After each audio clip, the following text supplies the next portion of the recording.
ನಮಸ್ಕಾರ ಎಲ್ಲರಿಗೂ ದ್ವಿತಿ ಲಾಗ್ಸ್ ಚಾನಲ್ಗೆ ಸ್ವಾಗತ ರೀ. ಇವತ್ತಿನ ವಿಡಿಯೋದಲ್ಲಿ ನಾನು ಸಾಬುದಾನಿ ಹಪ್ಪಳನ ಹೆಂಗೆ ಮಾಡೋದು ಅಂತೇಳಿ ತೋರಿಸ್ತಾ ಇದ್ದೀನಿ ರೀ.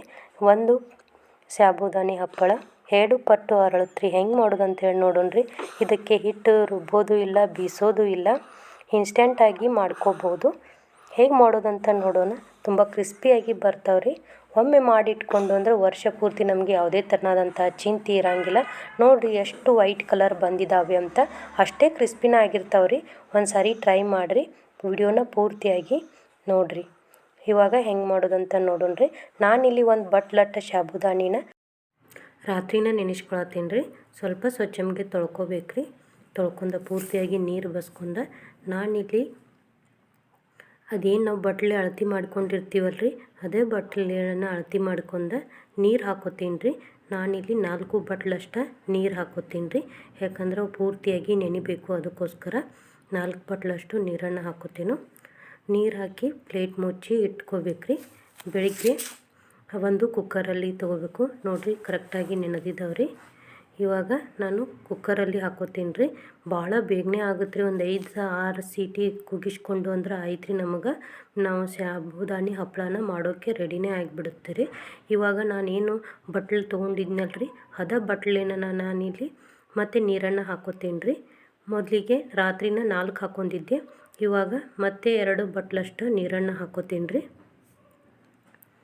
ನೀರನ್ನು ಹಾಕೊಂಡು ಉಪ್ಪನ್ನು ಹಾಕೋತೀನಿ ರೀ. ಜಾಸ್ತಿ ಉಪ್ಪು ಹಾಕೊಳಕ್ಕೆ ಹೋಗಬೇಡ್ರಿ. ಹಪ್ಪಳಕ್ಕೆ ಜಾಸ್ತಿ ಉಪ್ಪು ಹತ್ತಿ ಬಿಡುತ್ತೆ ರೀ. ಅದಕ್ಕೋಸ್ಕರ ನೋಡ್ಕೊಂಡು ಉಪ್ಪು ಹಾಕ್ಕೊಳ್ರಿ. ಎಲ್ಲನೂ ಒಮ್ಮೆ ಕೈಯಿಂದ ಚಂದಂಗೆ ಮಿಕ್ಸ್ ಮಾಡ್ಕೊರಿ. ಇಲ್ಲಾಂದ್ರೆ ಒಂದು ಕಡೆ ಉಪ್ಪು ಹತ್ತತ್ತೆ, ಒಂದು ಕಡೆ ಹತ್ತಲ್ಲ. ಅದಕ್ಕೋಸ್ಕರ ಒಮ್ಮೆ ಎಲ್ಲನೂ ಕೈಯಿಂದ ಒಮ್ಮೆ ಮಿಕ್ಸ್ ಮಾಡ್ಕೊಂಡು ಅದನ್ನು ಲಿಡ್ ಕ್ಲೋಸ್ ಮಾಡಿ ಮುಚ್ಚಳ ಮುಚ್ಚಿ ಇಟ್ಟು ಒಂದು 5-6 ವಿಸಿಲ್ ಕೂಗಿಸ್ಕೊಂಡು ಅಂದ್ರೆ ನಮಗೆ ಹಪ್ಪಳ ಮಾಡೋಕ್ಕೆ ರೆಡಿ ಆಗಿಬಿಡುತ್ತೆ ರೀ. ತುಂಬ ಈಸಿ ಐತಿ. ಜಾಸ್ತಿ ಟೈಮ್ ಏನು ಬೇಕಾಗಂಗಿಲ್ಲ ರೀ.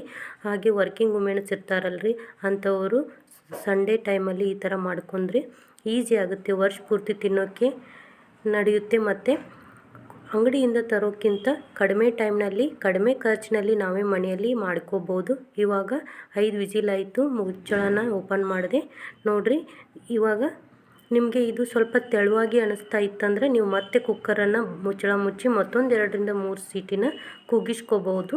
ಏನೂ ತೊಂದರೆ ಇಲ್ಲ. ನಮಗೆ ಆರಿದ ಮೇಲೆ ಒಂದು ಹದಕ್ಕೆ ಕರೆಕ್ಟಾಗಿ ಬರುತ್ತೆ ರೀ. ಅದಕ್ಕಾಗಿ ನಾನೇನು ಕುದಿಸ್ಕೊಲಿಲ್ಲ. ಆರಿದ ಮೇಲೆ ಕರೆಕ್ಟಾಗಿ ಹದಕ್ಕೆ ಬರುತ್ತೆ ಅಂತ ಹಾಗೆ ಬಿಟ್ಟೆ. ಒಂದು 15-20 ನಿಮಿಷ ಬಿಟ್ಟರೆ ಆರಿ ಬರುತ್ತೆ ರೀ. ಇವಾಗ ಕರೆಕ್ಟಾಗಿ ಹದ ಬಂದಿದೆ. ಎಲ್ಲನೂ ಒಮ್ಮೆ ನಮಗೆ ಕೈಯಿಂದ ಸ್ಪೂನ್ನಿಂದ ಕೈಯಾಡಿಸ್ಕೊರಿ. ನಿಮಗೆ ತಿಳು ಅನಿಸ್ತಂದ್ರೆ ನೀವು ಮತ್ತೆ ಬೇಕಾದರೂ ಲಿಡ್ ಕ್ಲೋಸ್ ಮಾಡಿ ಮತ್ತೆ ಬೇಯಿಸ್ಕೋಬೋದು. ಏನೂ ಪ್ರಾಬ್ಲಮ್ ಇಲ್ಲ. ತುಂಬ ಈಸಿಯಾಗಿ ಕ್ರಿಸ್ಪಿಯಾಗಿ ಮಾಡ್ಕೋಬೋದು ಕಡಿಮೆ ಟೈಮ್ನಲ್ಲಿ. ನೀವು ಒಂದು ಸಾರಿ ಟ್ರೈ ಮಾಡಿರಿ. ಇಲ್ಲಿ ಒಂದು ಟಿಪ್ ಏನಂದರೆ, ಯಾವಾಗಲೂ ಪ್ಲಾಸ್ಟಿಕ್ ಶೀಟ್ ಮೇಲೇ ಹಾಕೋಬೇಕು. ಬಟ್ಟೆ ಮೇಲೆ ಹಾಕೋಕೆ ಹೋದರೆ ತೆಗಿಯೋಕ್ಕೆ ತುಂಬ ಕಷ್ಟ ಆಗುತ್ತೆ ರೀ. ನೋಡಿರಿ, ನಾವಿಲ್ಲಿ ರುಬ್ಬಿಲ್ಲ, ಹಿಟ್ಟನ್ನು ನಾದಿಕೊಂಡಿಲ್ಲ.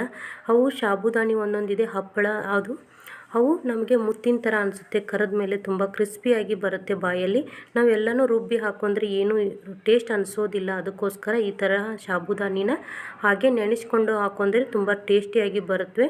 ವರ್ಷ ಪೂರ್ತಿ ನಾವು ಈ ಥರನಾಗಿ ಬಿಸಿಲಲ್ಲಿ ಚೆನ್ನಾಗಿ ಒಣಗಿಸ್ಕೊಂಡು ಇಟ್ಕೊಂಡು ಅಂದರೆ ತಿನ್ನೋಕ್ಕೆ ರುಚಿಯಾಗಿ ಇರುತ್ತೆ. ಹಾಗೆ ತುಂಬ ಈಸಿಯಾಗಿ ಮಾಡ್ಕೋಬೋದು. ನೋಡಿ, ಪೂರ್ತಿಯಾಗಿ ಇದೇ ತೆರನಾಗಿ ಪ್ಲಾಸ್ಟಿಕ್ ಶೀಟ್ ಮೇಲೆ ಹಾಕ್ಕೊಳ್ರಿ. ಭಾಳ ಪ್ರೆಸ್ ಮಾಡೋಕ್ಕೆ ಹೋಗಬೇಡ್ರಿ. ಸ್ವಲ್ಪ ಪ್ರೆಸ್ ಮಾಡಿದ್ರೂ ಅವು ಅಗಲ ಆಗುತ್ತಾವೆ ರೀ. ಇವಾಗ ಎಲ್ಲನೂ ಹಾಕಿ ಒಂದೇ ದಿನದಲ್ಲಿ, ಬಿಸಿಲು ಜಾಸ್ತಿ ಇತ್ತಂತ ಒಂದೇ ದಿನದಲ್ಲಿ ನಮಗೆ ಆರಿ ಬಂದು ನೋಡಿರಿ ಈ ಥರ ಟ್ರಾನ್ಸ್ಪರೆಂಟಾಗಿ ಎಷ್ಟು ತೆಳುವಾಗಿ ಕಾಣಿಸ್ತಿದ್ದಾವೆ ಅಂತ. ನೀವು ಒಂದು ಸಾರಿ ಟ್ರೈ ಮಾಡಿರಿ. ಎಣ್ಣೆಯಲ್ಲಿ ಹಾಕ್ಕೊಂಡು ಕರಿಯಾಕೆ ಹೋದು ಅಂದರೆ 2 ಪಟ್ಟು ಅರಳ್ತಾವ್ರಿ. ಅಷ್ಟು ಅರಳ್ತಾವ್ರಿ. ನಾವು ಇದಕ್ಕೆ ಜಾಸ್ತಿ ಏನು ಸಾಮಾನು ಹಾಕ್ಕೊಂಡಿಲ್ಲ.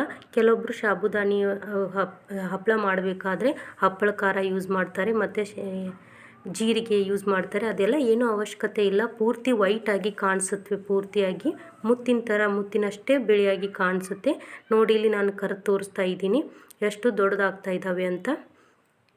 ತುಂಬ ಸಿಂಪಲ್ಲಾಗಿ ಈಸಿಯಾಗಿ ಮನೆಯಲ್ಲಿ ಯಾರ ಸಹಾಯನೂ ಇಲ್ಲದೆ ಒಬ್ಬರೇ ಸಹಿತ ಮಾಡ್ಕೋಬೋದು. ತುಂಬ ಕ್ರಿಸ್ಪಿಯಾದಂತಹ ಗರಿಯಾದಂತಹ ಹಪ್ಪಳ ಮನೆಯಲ್ಲೇ ರೆಡಿ ಆದವು. ನೀವು ಒಂದು ಸಾರಿ ಟ್ರೈ ಮಾಡಿರಿ. ಈ ರೆಸಿಪಿ ನಿಮಗೆ ಈಸಿ ಅನ್ನಿಸ್ತು ಅಂತ ನಾನು ಅಂದ್ಕೊಂಡಿದ್ದೀನಿ. ಈ ರೆಸಿಪಿ ನಿಮಗೆ ಇಷ್ಟ ಆಗಿದ್ದರೆ ಪ್ಲೀಸ್ ನನ್ನ ಚಾನಲ್ನ ಸಬ್ಸ್ಕ್ರೈಬ್ ಮಾಡಿ. ಹಾಗೆ ಲೈಕ್ ಮಾಡಿ ಕಮೆಂಟ್ ಮಾಡೋದನ್ನು ಮರಿಬೇಡ್ರಿ. ಮತ್ತು ಮುಂದಿನ ವಿಡಿಯೋದಲ್ಲಿ ಸಿಗ್ತಾನೆ ರೀ. ಅನ್ನದಾತೋ ಸುಖೀ ಭವ.